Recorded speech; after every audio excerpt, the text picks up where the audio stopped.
Giornale Giovanna Felice. Oferecimento: Complexo Hospitalar Astrogildo de Azevedo, Companhia dos Bichos, Unimed Santa Maria, Zana, Pampeiro Volkswagen, Rede Super e Multirural Agro Cerealista Ferigolo. Bloco Direito. Um convite. PRS Monitoramento, Sul Contábil Assessoria Empresarial e Shelly Mavi. No Bloco Direito de hoje, vamos abordar questões relacionadas às infrações de trânsito, especialmente neste período do ano em que o trânsito de carros se torna mais intenso nas rodovias, devido às comemorações de final de ano e a temporada de verão, que provoca o aumento do fluxo pelo litoral. Com o objetivo de trazer esclarecimentos e um alerta sobre o respeito ao Código de Trânsito e também à responsabilidade social, o Giornale conversa com quem tem propriedade no assunto. O convidado desta edição é o advogado Dr. Gustavo Schnorr, formado em Direito pela Faculdade Franciscana, atual UFN. Dr. Gustavo compõe o núcleo de advogados do escritório MMT Advogados Associados. Distinta presença aqui em nossos estúdios. Seja muito bem-vindo ao Giornale, Dr. Gustavo Schnorr. Você que nos traz esclarecimentos sobre questões tão importantes do nosso cotidiano relacionadas às infrações de trânsito. Muito obrigado pelo convite. É um prazer enorme estar aqui falando para o público que nos assiste, para os telespectadores. E trazer um pouquinho mais sobre essa questão do trânsito, né? Essa questão, principalmente nessa época do ano, onde há um aumento significativo dos movimentos de férias, festas e etc. Né? Então, é um tema muito importante justamente para essa época do ano. Né? E a gente sempre vê esse aumento tanto de infrações, né? As conversas, as blitz, É realmente o assunto que nós precisamos abordar. Teríamos que abordar o ano todo, mas especialmente nesta época, quando o fluxo se torna mais intenso pelas rodovias. E conforme nós falamos na nossa abertura, então nós estamos próximos às comemorações de final de ano, também próximos dos períodos de férias. São períodos que se oportunizam mais viagens, passeios mais longos, né? E naturalmente o trânsito, né, torna-se mais intenso pelas rodovias e percebe-se um aumento considerável, não é, doutor, das infrações de trânsito nesta época do ano. Qual o principal fator, doutor, que enseja esse aumento de infrações? Como tu disseste, na verdade, esse aumento de infrações ele se dá muito em razão do aumento de pessoas transitando, de usuários nas vias, né? Então, consequentemente, o poder público, os órgãos de polícia, de fiscalização, eles também fazem projetos de maior fiscalização nesses períodos, né? Então, as polícias rodoviárias, os órgãos de trânsito e todos os que compõem essa gama do trânsito, né, eles acabam se mobilizando justamente para que haja uma maior fiscalização. Né? Com essa maior fiscalização, consequentemente, haverá um maior número de infrações, né, cometidas, maior número de infrações apontadas ali aos usuários, muito em razão de que ainda há, né, um pouco de desconhecimento com relação a algumas, mas também um pouco de infração por questões aí de falta de comprometimento mesmo da população, né, em seguir a regra, em seguir a risca aquilo que está lá na regra do Código de Trânsito brasileiro, né? Então, claro. Acredito que em razão deste aumento, em razão dessa fiscalização é que essas infrações apareçam, né? Sim, e as principais infrações são ocasionadas pelo excesso de velocidade e o consumo de bebida alcoólica ao volante, comportamento inadequado dos condutores. É isso, doutor? Nessa questão das estradas, principalmente, e aí como a gente fala justamente dessa questão de férias, festas, onde há esse maior deslocamento de usuários pelas rodovias, esse sim são as maiores incidências de infrações que a gente tem.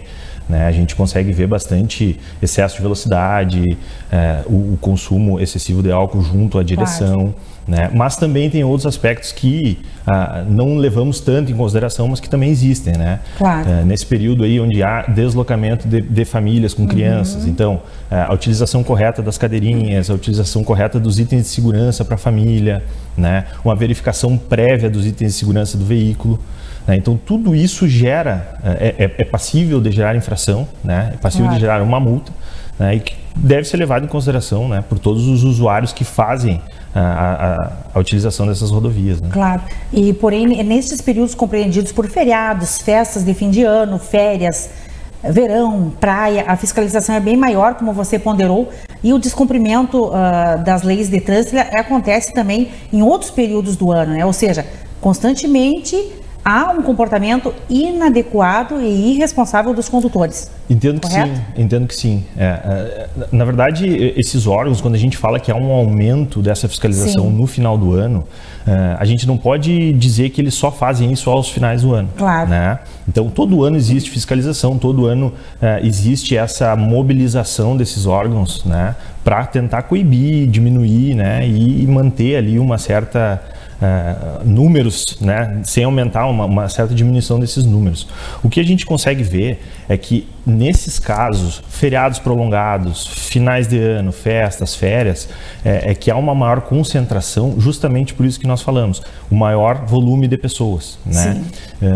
É interessante a gente trazer um dado que existe do DataSUS, né? O DataSUS é o banco de dados do SUS que indica que há um aumento nesses meses finais do ano, principalmente dezembro, né, de cerca de 12% das mortes no trânsito, né, em rodovias e por acidentes. É uma constatação. É uma constatação. Então, quer dizer, se há esse aumento, é justamente porque o período, né, ocorre maiores excessos, claro, ocorre maiores infrações e, consequentemente, maiores, os dados são maiores. Claro, né? Sem sombra de dúvidas.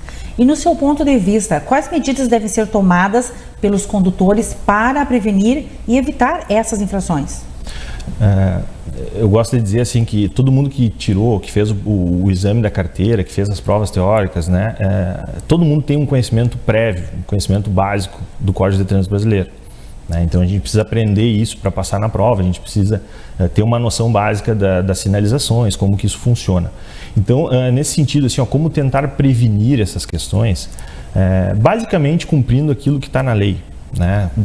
Excesso de velocidade, questões de segurança do veículo, consumo excessivo de álcool. Hoje em dia está muito em voga essa questão do celular, né? Então não utilizar o celular enquanto dirige o veículo, porque são questões que podem, né, incidir em multas, claro, infrações e também desviar, causar um acidente e fazer o problema todo, né, se prolongar. Claro, então é necessária uma consciência maior, né, por parte dos condutores com sua vida e com a vida de terceiros, né? Sobretudo, esses comportamentos são fatores de risco para a vida das pessoas, né, da população. Exato. Nessa época do ano, como a gente está falando em férias, em festas, onde há o deslocamento, né, por rodovias, aquilo que a gente mais chama atenção, assim, que são questões básicas que a gente às vezes sabe, mas acaba não fazendo, para justamente evitar essas infrações. Então existem algumas dicas básicas, mas que são válidas, claro, que é conhecer o percurso,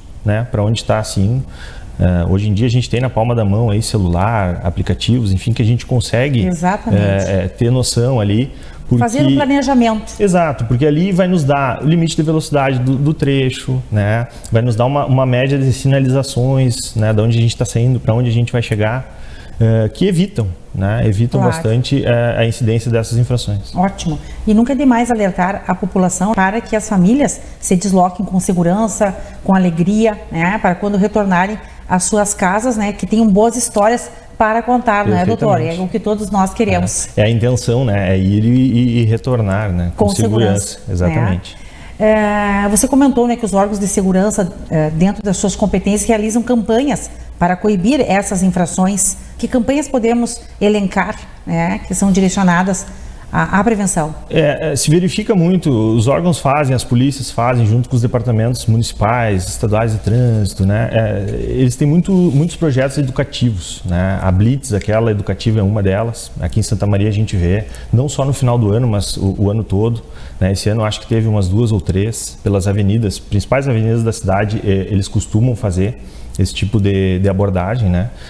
Panfletagem com respeito à vida, com necessidade de respeito a essas questões legais previstas da própria sinalização de trânsito, né? E o que está muito em voga, que ainda eu acho que um dos maiores causadores, né, de acidentes e de infrações, é o uso excessivo da velocidade, né? É o desrespeito às sinalizações com relação à velocidade. Então, o mais importante é conscientizar as pessoas de forma educativa, como Exato. você falou, para que respeitem as leis de trânsito, né? Para, em primeiro lugar, reduzir os acidentes de trânsito e, por consequência, reduzir o número de óbitos, né, que ocorrem pelas rodovias ocasionadas pela imprudência dos condutores. Exatamente. Tem uma questão interessante também, o CONTRAN, que é o Conselho Nacional, ele tem diretrizes, ele tem cronogramas já pré-estabelecidos anualmente, né, para essas campanhas. Então, as campanhas de 2023 já estão todas prontas, né, no cronograma, programadas e lançadas no sistema. Então, hoje, se tu consulta, tu consegue ter acesso a todas as campanhas mensais que o CONTRAN vai dar visibilidade. Então, mensalmente, eles fazem com diversos assuntos, né? Então, tem ali, por exemplo, o Maio Amarelo, que são pessoas impactadas pelo trânsito, né? Pessoas que tiveram suas vidas impactadas por atitudes, enfim, acidentes, etc., no trânsito. Aí lá em setembro nós temos já pré-programado a Semana Nacional do Trânsito. Então, quer dizer, eles fazem uma campanha nacional para, né, incentivar as pessoas a cumprirem. É realmente uma programação intensa, né? Exatamente. E que acaba conscientizando condutores, ciclistas, né? E também pedestres, não é, doutor? De que no trânsito todos somos responsáveis pela segurança. Esse ano agora, o projeto 2023, na verdade, ele é muito focado na motocicleta. Né? Ele é muito focado na motocicleta porque é onde ocorre muitos das infrações hoje, né? Em razão dessas necessidades de entrega, da necessidade da movimentação. E da praticidade, né? Exatamente. Então, uso de celular na motocicleta, excesso de velocidade na motocicleta. Então, é um crime. Eles têm um foco bastante grande nisso para tentar coibir essas práticas e reduzir essas infrações. Né? Ótimo. Doutor Gustavo, e incorrendo o usuário em uma dessas infrações, que medidas podem ser tomadas? O que a gente tem que separar, na verdade, isso foge um pouquinho do conhecimento, às vezes, do público em geral, é a diferença entre a autuação, que é realizada, e da multa. Né? Então, o que seria essa autuação? Quando a gente leva uma autuação, recebe lá uma autuação, nada mais é do que uma comunicação do agente que fez essa autuação para o órgão lá de trânsito responsável, indicando o que aconteceu, o horário que aconteceu, aonde isso se encaixa na legislação, qual é a ilegalidade cometida. Né? Essas questões todas estão elencadas lá no Código de Trânsito Brasileiro e elas devem vir no termo ali, no auto de infração. Tá? Qual é o direito do condutor, qual é o direito do usuário das rodovias, enfim, que sofre essa autuação? O direito dele é fazer uma defesa prévia. Tá? Todo mundo, a gente sempre tem essa questão da ampla defesa, né? Essa garantia constitucional de fazer a defesa. Então, todos os recursos, todas as multas, melhor dizendo, são passíveis de recurso. Né? Então, o que se faz? Se faz uma defesa prévia, né? E essa defesa vai ser julgada pelo órgão que fez a autuação. Ele tem um prazo pré-estabelecido para te fazer essa apresentação e as formas como isso vai ser feito vem discriminado já neste auto. Tá? E não sendo aceito essa defesa prévia pelo órgão, isso gera uma multa, né? uma notificação de penalidade que vai ser recebida como multa, né? A nossa popularmente multa recebida. A popular multa. Popular multa. E aí sim a gente vai poder fazer recurso em cima dessa multa, né? Para o órgão logo acima, que a gente diria primeira instância, né? Que seria já um recurso que hoje a gente chama de JARE, que é a seção que vai julgar esse recurso. Né? E aí, não sendo aceito novamente, de forma administrativa esse recurso, nós temos mais uma possibilidade de recurso aí para a segunda instância. Né? E aí ela vai se dar no âmbito dos colegiados ali, né? Sim. Aqui no estado, se não me engano, é o CETRAN, né, ou a turma recursal da própria Polícia Rodoviária, isso dependendo qual a rodovia em que se deu a infração, né, se estadual, de competência federal. Mas o procedimento administrativo todo ele te dá possibilidades de recurso. Né? Certo. E não sendo aceito administrativamente junto aos órgãos, né, reguladores, enfim, que fazem toda essa questão do trânsito, toda essa análise e essa execução das questões do trânsito, aí sim ainda, em havendo uma ilegalidade na infração, em havendo algumas questões mais técnicas que não se enquadram nas decisões que foram dadas, né, essas multas elas podem ser judicializadas. Sim. Né? E aí a gente parte para o judiciário, para uma discussão judicial acerca da legalidade ou não da manutenção dessas sanções impostas. Né? Perfeito. Então, neste caso, o condutor que pleiteia seus direitos, ele deve estar respaldado por um profissional habilitado, né, que tenha conhecimento suficiente para defendê-lo. E isso é primordial. Porque qualquer detalhe nessas questões, né, não é, doutor, pode fazer a diferença no processo. O que a gente sempre diz é o seguinte, esses recursos administrativos, eles podem ser feitos pelo próprio usuário, né, eles podem ser imputados pelos próprios usuários. Só que como há muitos detalhes, né, normalmente o nosso conhecimento da questão do trânsito, ele é um conhecimento um pouco brando, é sempre bom que estejamos acompanhados de um profissional que trabalhe nessa área, que entenda essa área, né, justamente para não haver nenhum problema posterior, caso seja necessário, né, com relação a detalhes, enfim, que passaram em branco. Uma boa assessoria jurídica, né, é sempre importante. Exato. É o que a gente sempre recomenda, claro, né? Para a garantia do mais perfeito estado legal das coisas. Perfeito. Certo? Doutor Gustavo Schnorr, o meu agradecimento a você pela presença aqui no jornal e pelas suas informações de extrema utilidade pública trazidas para o programa, para o nosso telespectador. Foi um grande prazer recebê-lo aqui e volte sempre. O agradecimento é todo meu, fico à disposição para tudo que for preciso. Espero que tenha contribuído um pouco com a informação, os telespectadores, todo mundo que assiste o programa. Com certeza que contribuiu. Na sequência, no bloco Saúde e Bem-Estar, a presença do médico radiologista Dr. Carlos Alberto Funke Biazus. Volto após o intervalo.